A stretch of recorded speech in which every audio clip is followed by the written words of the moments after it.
वक्फ कानून पर supreme court में क्या हुआ? AIMPLB प्रवक्ता सईद कासिम को सुने। मुस्लिम पक्ष को लेकर कैसा सच कहा?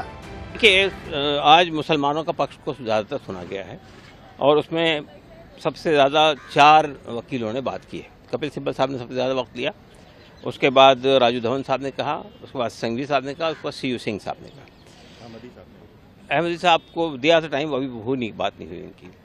तो मैं ये कहना चाहता हूँ कि देखिए, असल में आज के आर्गूमेंट के अंदर पूरी तफसील से ये वक्फ कानून पे बहस हुई है।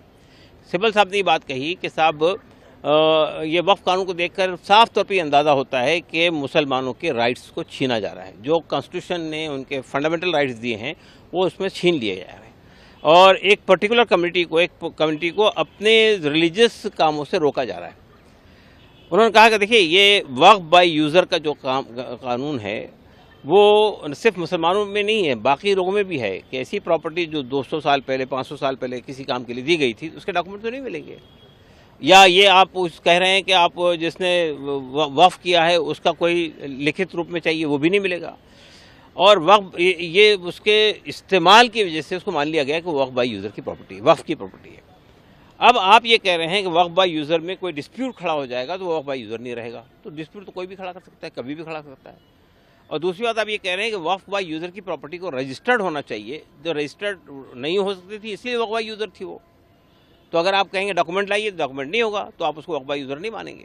तो ये एक बात है। दूसरी बात, उन्होंने ये कहा कि साहब ये जो प्रोटेक्टेड मॉन्यूमेंट्स हैं, जो आर्कियोलॉजिकल सर्वे ऑफ इंडिया उसको मेंटेन करता है, उसके बारे में ये कानून ये कहता है, जो 2025 का कानून है, वो ये कहता है कि साहब वक्फ बाय यूज़र की प्रॉपर्टी अगर है, जो प्रोटेक्टेड प्रॉपर्टीज़ हैं आर्कियोलॉजिकल सर्वे ऑफ इंडिया के तहत में, वो प्रोटेक्टेड प्रॉपर्टी जो है अब वक्फ नहीं रहेंगी। यानी मतलब ये कि अगर वो आर्कियोलॉजिकल सर्वे ऑफ इंडिया उसको मेंटेन कर रहा है तो अब उसकी वक्फ की हैसियत ख़त्म हो जाएगी। तो इसका मतलब ये है कि अब उसमें आप नमाज नहीं पढ़ सकते, दरगाह है तो वहाँ श्रद्धालु नहीं जा सकते, या खानका है तो वहाँ पे उस तरह के लोग नहीं जा सकते। तो ये तो आप मेरे रिलीजियस राइट को ख़त्म कर रहे हैं। तो ये जो तरीका है कि साहब प्रोटेक्टेड मॉन्यूमेंट, और उनका ये खुद प्रोटेक्टेड मॉन्यूमेंट का आर्कियोलॉजिकल सर्वे ऑफ इंडिया का जो कानून है उसमें भी ये बात मेंशन नहीं है।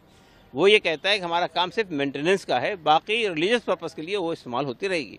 आप उसका रिलीजियस पर्पज़ के लिए हटा रहे हैं।